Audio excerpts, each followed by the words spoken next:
जय गुरु जी संगत जी। इस दिव्य शिव पुराण पाठ की महिमा आप सभी जान चुके होंगे। संगत जी, इस पाठ को अंत तक बेहद ध्यान पूर्वक सुना कीजिए और इसके शब्दों को समझने की भी कोशिश किया कीजिए।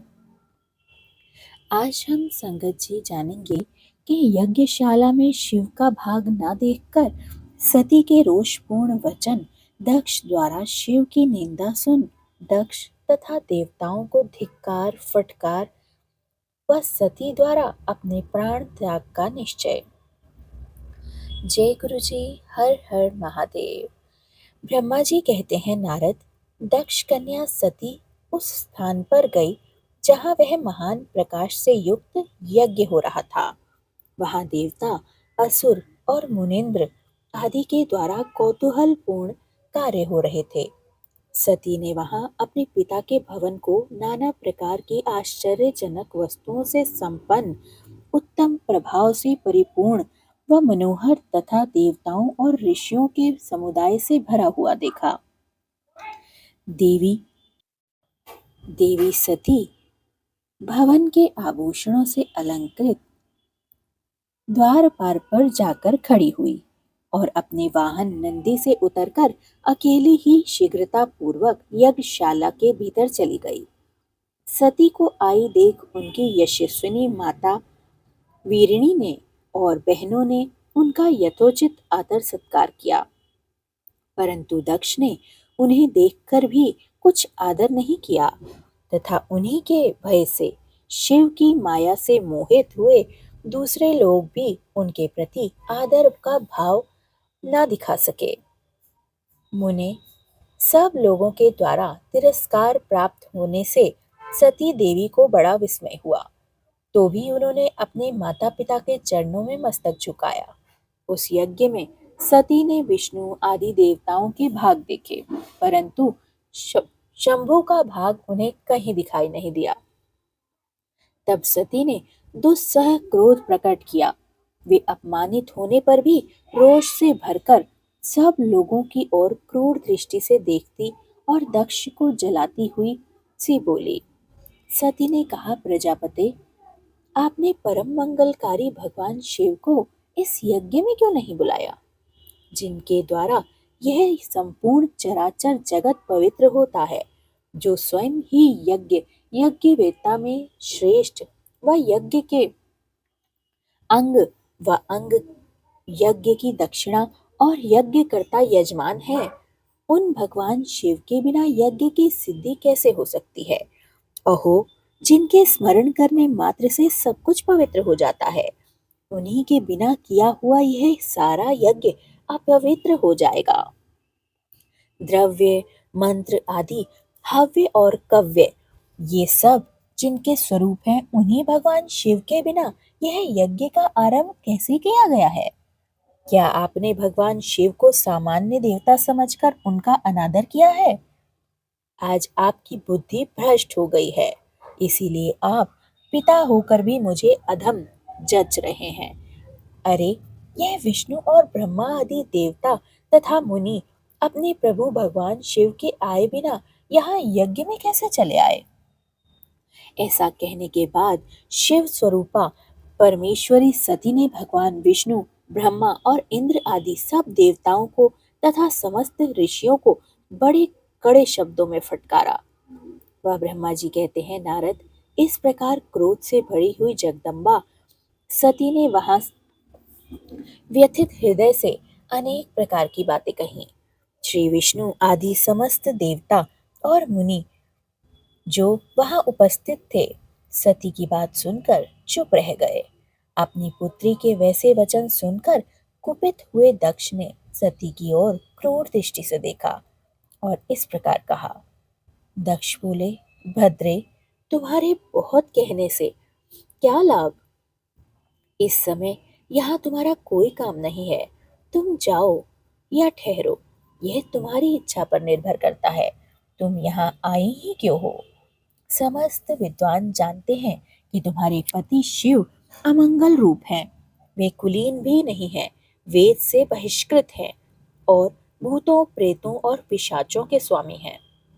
वे बहुत ही कुवेश धारण किए रहते हैं, इसीलिए रुद्र को इस यज्ञ के लिए नहीं बुलाया गया। बेटी, मैं रुद्र को अच्छी तरह जानता हूँ, अतः जानबूझकर ही मैंने देवर्षियों की सभा में उनको आमंत्रित नहीं किया है। रुद्र को शास्त्र के अर्थ का ज्ञान नहीं है, वे उद्दंड और दुरात्मा है। मुझ मूढ़ पापी ने ब्रह्मा जी के कहने से उनके साथ तुम्हारा विवाह कर दिया था। अतः शोचमती, तुम क्रोध छोड़कर स्वस्थ शांत हो जाओ। इस यज्ञ में तुम आ ही गई हो तो स्वयं अपना भाग या दहेज ग्रहण करो। दक्ष के ऐसा कहने पर उनके त्रिभुवन पूजिता पुत्री सती ने शिव की निंदा करने वाले अपने पिता और जब दृष्टिपात किया तब उनका रोष और भी बढ़ गया। वे मन ही मन में सोचने लगी कि अब मैं शंकर जी के पास कैसे जाऊंगी। यह शंकर जी के दर्शन की इच्छा से वहां गई और उन्होंने यहाँ का समाचार पूछा तो मैं उन्हें क्या उत्तर दूंगी। तदंतर तीनों लोकों की जननी सती रोषा वेश से युक्त हो लंबी सांस खींचती हुई अपने दुष्ट हृदय पिता दक्ष से बोली। सती ने कहा, जो महादेव की निंदा करता है अथवा जो उनकी होती हुई निंदा को सुनता है, वे दोनों तब तक नरक में ही पड़े रहते हैं जब तक चंद्रमा और सूर्य विद्यमान है। अतः तात, मैं अपने इस शरीर को त्याग दूंगी। जलती आग में मैं प्रवेश कर जाऊंगी। अपने स्वामी का अनादर सुनकर अब मुझे अपने इस जीवन की रक्षा क्या ही करनी है। यदि कोई समर्थ हो तो वह स्वयं विशेष यत्न करके शंभु की निंदा करने वाले पुरुष की जीभ को बलपूर्वक काट दे, तभी वह शिव निंदा श्रवण के पाप से मुक्त हो सकता है। इसमें संशय नहीं है। यदि कुछ कर सकने में असमर्थ हो तो बुद्धिमान पुरुष को चाहिए कि वह दोनों कान बंद कर कर वहां से निकल जाए। इससे वह शुद्ध रहता है, रोष का भागी नहीं होता, ऐसा श्रेष्ठ विद्वान कहलाता है। इस प्रकार धर्म नीति बताने पर सती को अपने आने के कारण बड़ा भी पश्चाताप हुआ।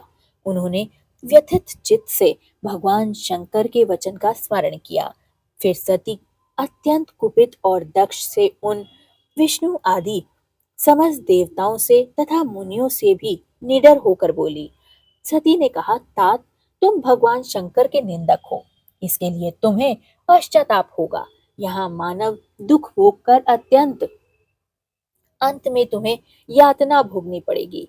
इस लोक में जिनके लिए ना कोई प्रिय है न अप्रिय, उन निवेद परमात्मा शिव के प्रतिकूल तुम्हारे सिवा दूसरा कौन चल सकता है।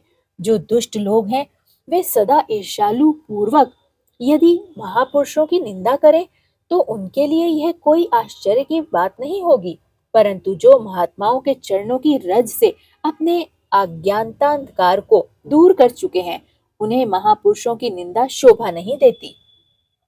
जिनका शिव यह दोनों अक्षरों का नाम कभी बातचीत के प्रसंग से मनुष्यों की वाणी में एक बार भी उच्चारित हो जाए तो वह संपूर्ण पाप राशि को शीघ्र ही नष्ट कर देता है। उन्हीं पवित्र कीर्ति वाले निर्मल शिव से तुम रोष करते हो। आश्चर्य है, वास्तव में तुम अशिव अमंगल रूप हो। महापुरुषों के मन रूपी मधुर कर ब्रह्मानंदमय रस का पान करने की इच्छा से जिनके सर्वार्थदायक चरण कमलों का निरंतर सेवन किया करते हैं, उन्हीं से तुम मूर्खतावश द्रोह कर रहे हो। जिन्हें तुम नाम से शिव और काम से अशिव बताते हो, उन्हें क्या तुम्हारे सिवा दूसरे विद्वान नहीं जानते। ब्रह्मा आदि देवता, सनक आदि मुनि तथा अन्य ज्ञानी क्या उनके स्वरूप नहीं समझते। उदार बुद्धि भगवान शिव जटा फैलाए कपल धारण किए शमशान में भूतों के साथ प्रसन्नता पूर्वक रहते हैं तथा भस्म और नरमुंडों की माला धारण करते हैं। इस बात को जानकर भी जो मुनि और देवता उनके चरणों में गिरे हुए निर्माल्य को बड़े आदर के साथ अपने मस्तक पर चढ़ाते हैं, इसका क्या कारण है। यही कि वे भगवान शिव की साक्षात परमेश्वरी को जानते हैं। प्रवृत्ति यज्ञ यागिदी और निवृत्ति शम दम आदि दो प्रकार के कर्म बताए गए हैं। मनीषी पुरुषों को उनका विचार करना चाहिए। वेद में विवेचन पूर्वक उनके रागी और विरागी दो प्रकार के अलग अलग अधिकारी बताए गए हैं। परस्पर विरोधी होने के कारण उक्त दोनों प्रकार के कर्मों का एक साथ एक ही कर्ता के द्वारा आचरण नहीं किया जा सकता। भगवान शंकर को तो पार ब्रह्म परमात्मा है, उनमें इन दोनों के ही प्रकार के कर्मों का प्रवेश नहीं है। उन्हें कोई कर्म प्राप्त नहीं होता, उन्हें किसी भी प्रकार के कर्म करने की आवश्यकता नहीं है। पिताजी, हमारा ऐश्वर्य अव्यक्त है, उनका कोई लक्षण व्यक्त नहीं है। सदा आत्मज्ञानी महापुरुष ही उसका सेवन करते हैं। तुम्हारे पास वह ऐश्वर्य नहीं है। यज्ञशाला में रहकर वहां के अन्न से तृप्त होने वाले कर्मठ लोगों को जो भोग प्राप्त होता है, उससे वह ऐश्वर्य बहुत दूर है। जो महापुरुषों की निंदा करने वाले और दुष्ट हैं, उनके जन्म को धिक्कार है। विद्वान पुरुष को चाहिए कि वह उसके संबंध में विशेष रूप से प्रयत्न करके शरीर को ही त्याग दें। जिस समय भगवान शिव तुम्हारे साथ मेरा संबंध दिखलाते हुए मुझे दक्षायणी कहकर पुकारेंगे, उस समय मेरा मन सहसा अत्यंत दुखी हो जाएगा। इसलिए तुम्हारे अंग से उत्पन्न हुई सदा शव के तुल्य घृणित एवं शरीर को इस समय मैं निश्चित ही त्याग कर दूंगी, और ऐसा करके मैं सुखी हो जाऊंगी। हे देवताओं और मुनियों, तुम लोग मेरी बात सुनो। तुम्हारे हृदय में दुष्टता आ गई है। तुम लोगों का यह कर्म सर्वथा अनुचित है। तुम सब लोग मूढ़ हो गए हो, क्योंकि शिव की निंदा और कलह तुम्हें प्रिय है। अतः भगवान हर से तुम्हें इस कुकर्म का निश्चय ही पूरा पूरा दंड जरूर मिलेगा। ब्रह्मा जी कहते हैं, नारद, उस यज्ञ में दक्ष का तथा देवताओं से ऐसा कहकर सती देवी चुप हो गई और मन ही मन अपने प्राण वल्लभ शंभू का स्मरण करने लगी। हर हर महादेव। जय गुरु जी। शुक्राना गुरु जी। संगत जी, गुरु जी, मुझसे पाठ को पढ़ते समय जो भी भूल हुई हो मुझे माफ कर दीजिएगा। जय गुरु जी। शुक्राना गुरु जी। संगत जी, पाठ को आगे शेयर जरूर करें और चैनल को सब्सक्राइब कर लें, ताकि सर्वते भले की कामना से ये की जा रही सेवा सफल हो सके। जय गुरु जी। शुक्राना गुरु जी। सर्वदा भला गुरु जी।